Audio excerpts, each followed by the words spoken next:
Hey everyone, welcome back to Curious Ventures. Today's video is going to be discussing the current status of America. I know that a lot of people are out there protesting and out there voicing their concerns and, really demanding change, which is something that people should be excited about. Here's the thing. Our government runs on you, runs on your tax dollars, runs on your opinions, on your support, and your votes. And if it has none of those things, then our democracy falls apart. Our republic no longer exists because without us, without participants, which is us, the people, there is no democracy. There is no government. What I'm trying to say here is it's that you are the one that runs the show. By technicality, we hand over most of our power to Congress and the people who represent us, but those people are supposed to listen to you. They're supposed to be there when they get advised on policy and when they get proposals for bills and proposals for amendments that they're going to vote on. They should be running that shit through literally every single person. Because I've made the point before that one person representing hundreds of thousands of people doesn't really make sense. That concept really doesn't make sense. How does it make sense that one person represents hundreds of thousands of people? It just doesn't make sense. It doesn't.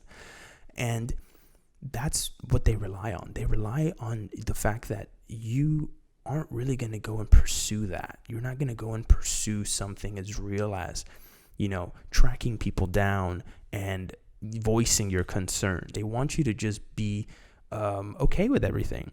You know how government wins? Government wins when you don't speak up, when you don't voice your concerns, whenever you stay home and don't protest. You are essentially saying that you're okay with the status quo. You are okay with the way things are. But if you finally decide to use your power, which is your voice, which is your words, you can make real change happen. You can cause waves of change to happen, because let's say that you go out and you start talking to one person and you are able to influence their mind to realize that we are all in this together, that change can only happen if we are all in this together. If you never decide to step out and talk to those people, then the change doesn't move an inch closer. It stays where it's at. That is the principle of what we're seeing here. What we're seeing is the coronavirus plot line kind of disappear. And what we're seeing is the race war plot line kind of skyrocketing because of the George Floyd murder. We're seeing a lot of people reacting on what is clearly police brutality and what is clearly corruption in our police force. And I'm not just talking about Minneapolis. I'm talking about all over the United States. We've seen instances, hundreds of instances. I can find videos online that show you literally black men begging for their life. And it is the saddest thing you will probably watch on the internet is a human being being killed on video when he has clearly said, hey, I don't have a weapon. Or, hey, I'm putting my hands up, or I'm just reaching for my cell phone, or, hey, maybe I do have a weapon and I'm letting you know about it because that's the right thing to do. And yet they still get killed. They still get shot. They're murdered. Why? Because the system isn't fair. Because police isn't fair, right? Because the police clearly aren't being trained the right way. You know what's interesting is it's that police should, in theory, be all about de-escalation. A policeman should be trained to de-escalate any type of situation. That's where their training should be. All their funding in a police environment should go into de-escalation. The details to George Floyd's murder continue to boggle my mind because, first of all, the man gets caught using a fake $20 bill and decides to just stay outside the store. So what ends up happening? The cashier calls the police and says, hey, someone just tried to use a counterfeit bill, and, just reporting it because that's the right thing to do. So George Floyd doesn't leave. He doesn't go home. Instead, he stands outside the front of the store until the cops arrive, conveniently. And what happens next? He has this struggle. We see that video, and suddenly the man dies. All I'm saying is this situation is very suspicious.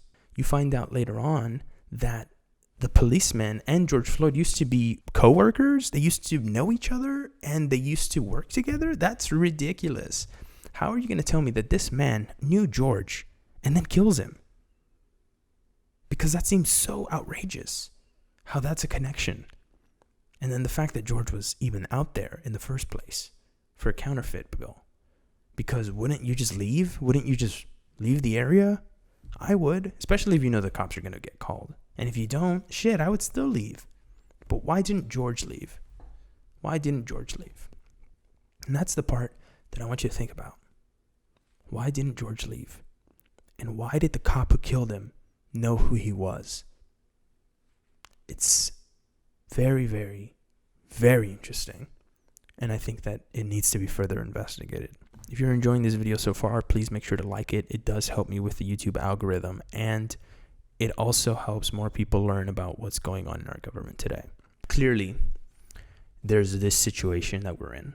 And clearly, there are people who want to see certain outcomes and who are going to try to paint the Black Lives Matter movement as a bunch of rioters, as a bunch of looters, and as a bunch of thugs, which is not what they are. If you have any time to spend at one of these protests, I guarantee that you will probably find yourself in a very peaceful situation. Now, I want to point you to a person that I will be doing a much deeper dive into in this channel. But for now, I just want to introduce them to you. And if you've never heard of this person, then maybe this will enlighten you on who they are. The man I'm speaking about is named George Soros, and he started an organization called the Open Society Institute.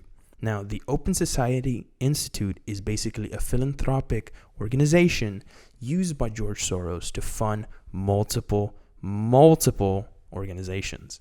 Now, I want to just show you this because this is kind of how it works.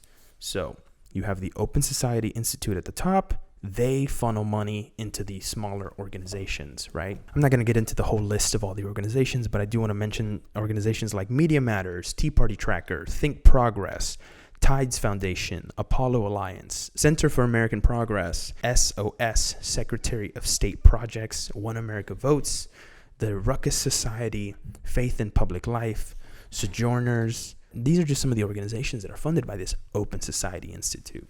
Now, what is interesting about this, right?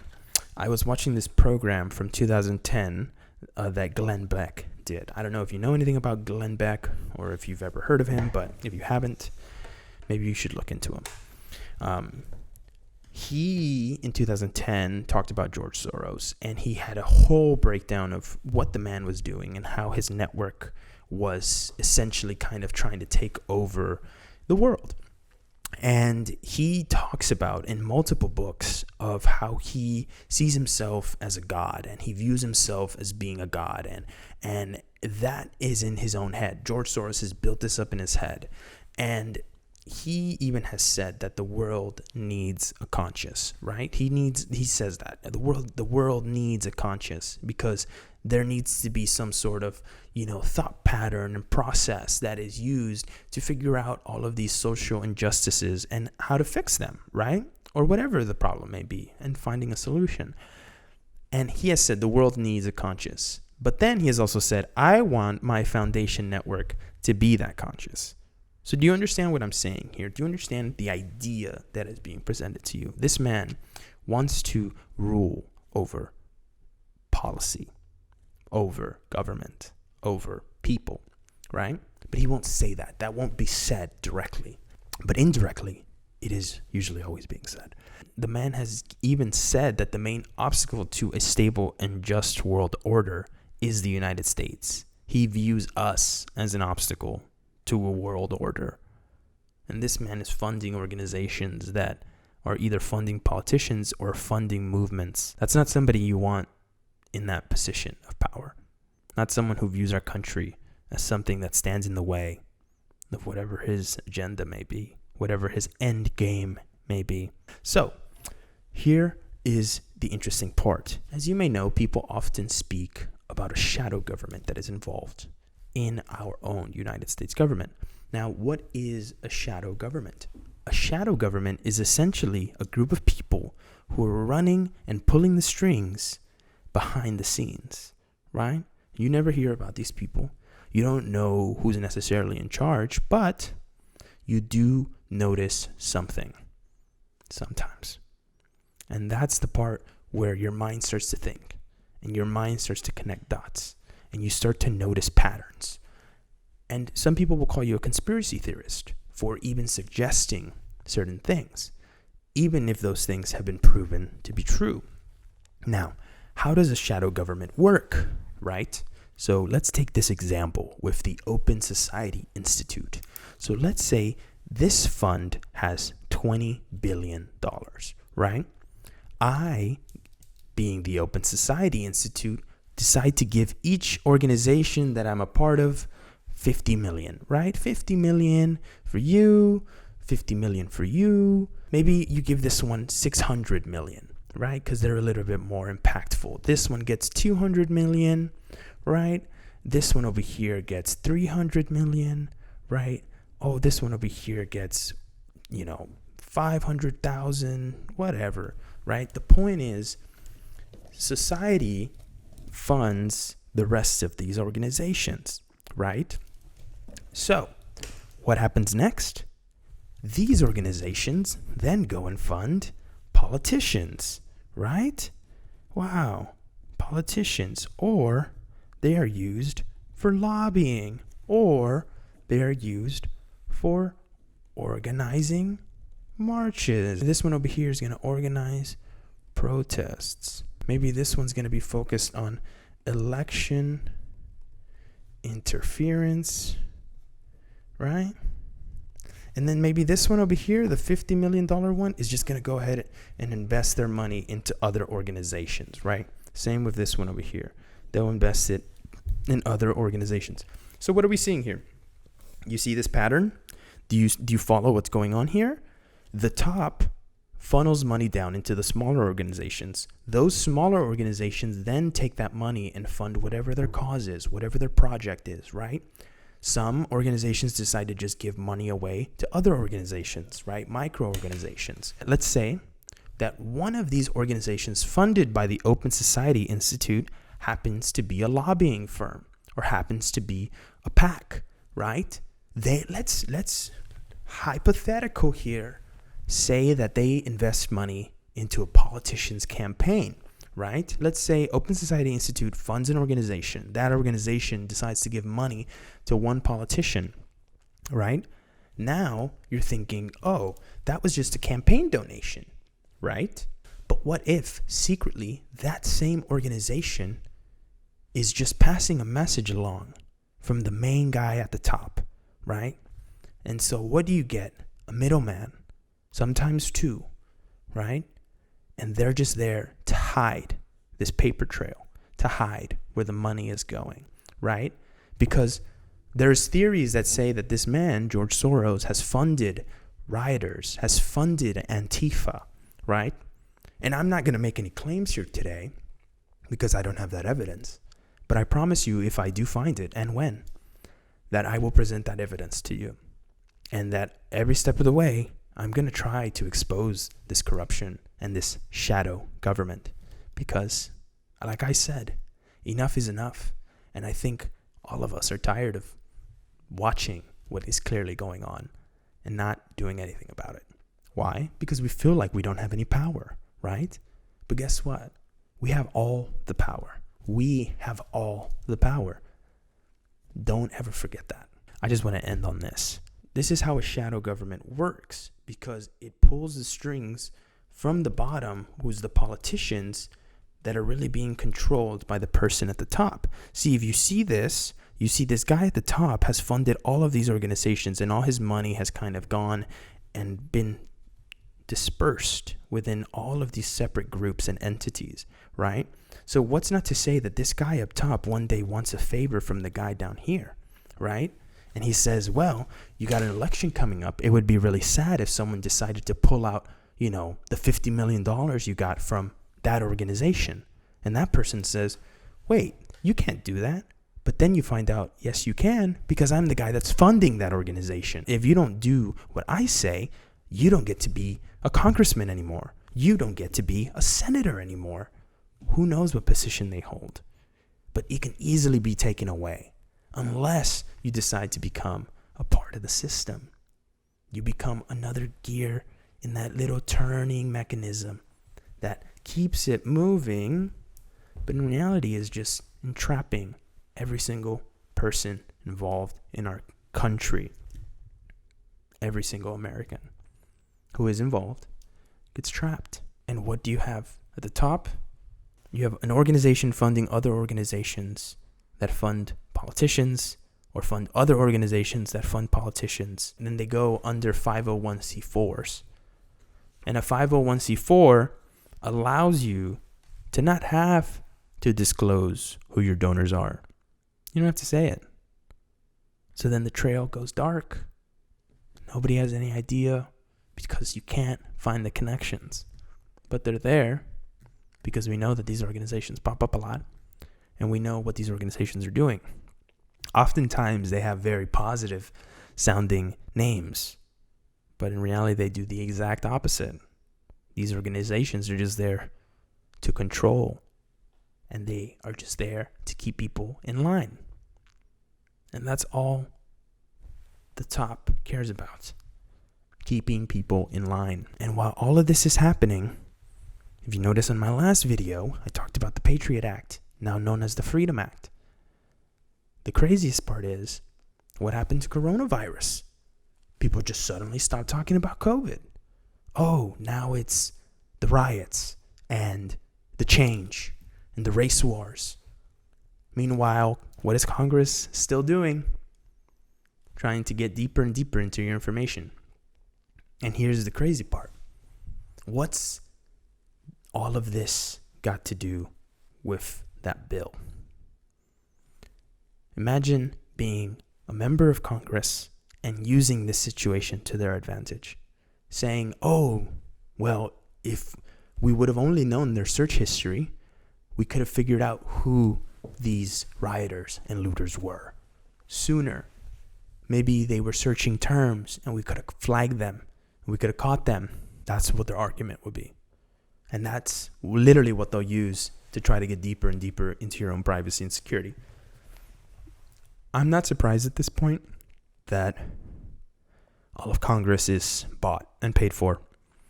And I'm not surprised that government has been paid for.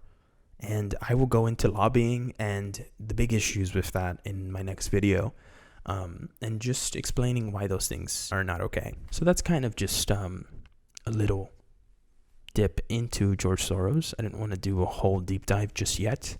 I'm gathering more and more information, but I wanted to present to you his philanthropy organization and just have you think about some stuff, because there will be more to come in the future. And there will definitely be more that is exposed. Now, before I continue, I just want to say one thing. Obviously, our country is screaming. Our people are screaming. Mainly the black people. Clearly, there has been a huge misconception in our country of people thinking that black people were just going to be okay with rolling over and being killed. And that's not okay. That's never been okay. So I just want to say to all of the people who are watching this, whether your skin color is black, white, Chinese, Asian, Peruvian, whatever ethnicity you may be, whatever race you may be from. So I just want to say, for everybody who's watching this and everybody who is very upset at the current situation and wants to voice their concerns, what I want to present to you is the idea that we as a human race can move forward from this current situation and have a positive outcome. How do we do that? How do we have a positive outcome? We either continue to protest and demand the changes happen, or we allow this to end, and thus the system stays in place. I believe that if these protests continue all the way to the election, that would be crazy. But what are we seeing here in Los Angeles? Businesses are boarding up their walls because they're afraid, because they're scared, because they don't know what's going to happen next. And instead of bringing those borders down the next day, they're putting more wood to cover their businesses.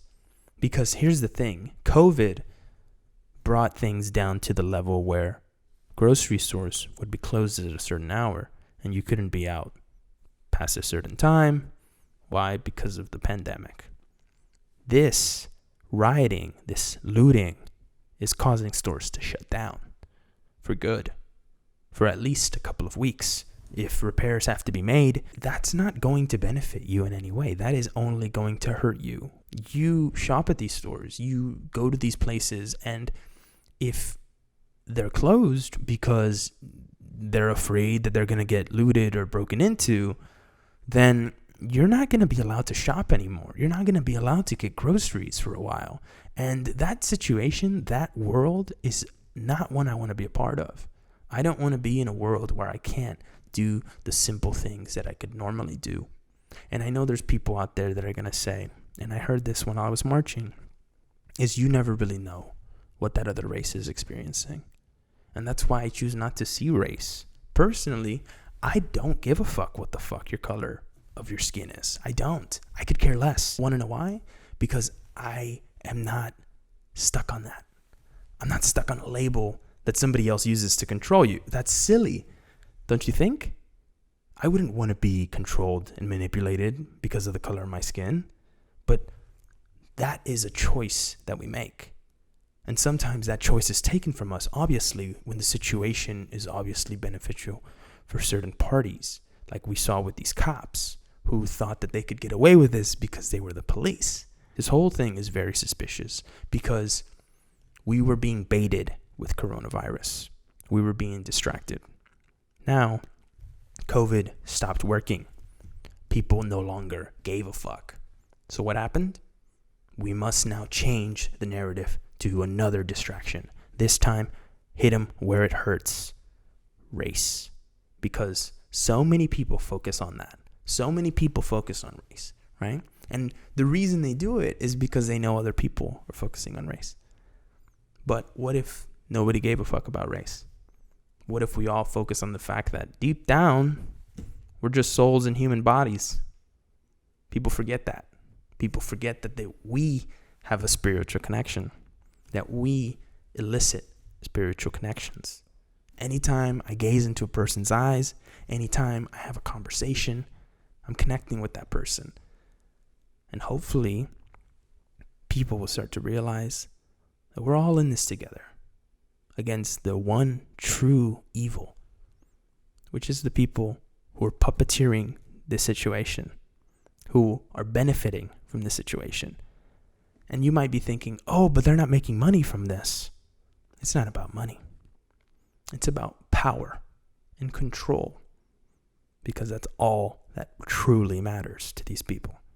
Control over your life, control over government, control over surveillance, control over people. And honestly, I have to say I'm a little shocked because I've run into people that have told me that they are completely okay with having a surveillance state where everything is out in the open, because how else would you capture somebody who has done something wrong if not that everybody's information is just out there? You know what that's called? That's called a totalitarian state where you have no freedom. And when I told that to that person online, because they responded to the video that I posted and they said that, he said, in the future, all of our information is just going to be out there and everybody's just going to have an open profile and everybody's just going to be able to see everything you've done. And I don't know about you, but I think we have a right to bear secrets, to hold certain truths for ourselves. We don't have to share everything with everyone. That's not a principle that someone said has to be out there. That's not true. That's not true freedom. But now we're facing the exact opposite. Your freedoms are being taken. And every day, I hope that you're noticing that there's clearly someone else pulling the strings. Because who threw the idea out there? You know? I always think about those things. Who had the initial idea? Hey, we should surveillance our people. I just want to say one last thing, and that is that anybody who is feeling lost or scared or unsure of what might happen next, I ask you that you may just pray, that you may just close your eyes and for a moment think of our Lord and think of what is your contribution to the movement. Because if you don't contribute, the movement doesn't move forward. So ask the Lord, in what ways do you want to use me? In what ways do you want me to go and speak? Because if I must go to City Hall and speak against injustice, speak against racial divides, speak against inequality, then I will do so. But pray and ask the Lord, because He will guide you. And He will tell you what your place is in this movement. And during these times, it's best to just trust in God.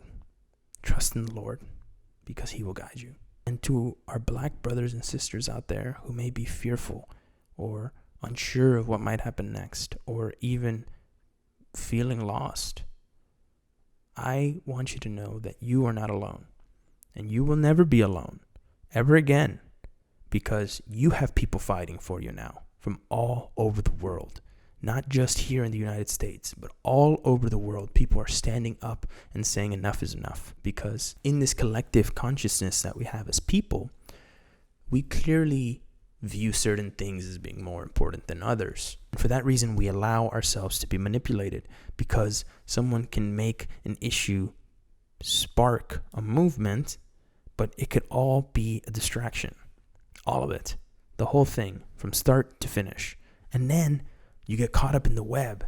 So how do you leave? How do you leave when you're caught up in a web, right? We were all stuck in the coronavirus web. Now we're all stuck on the George Floyd web. So I hope you enjoyed the video. It's over now. And sadly, I do have to go.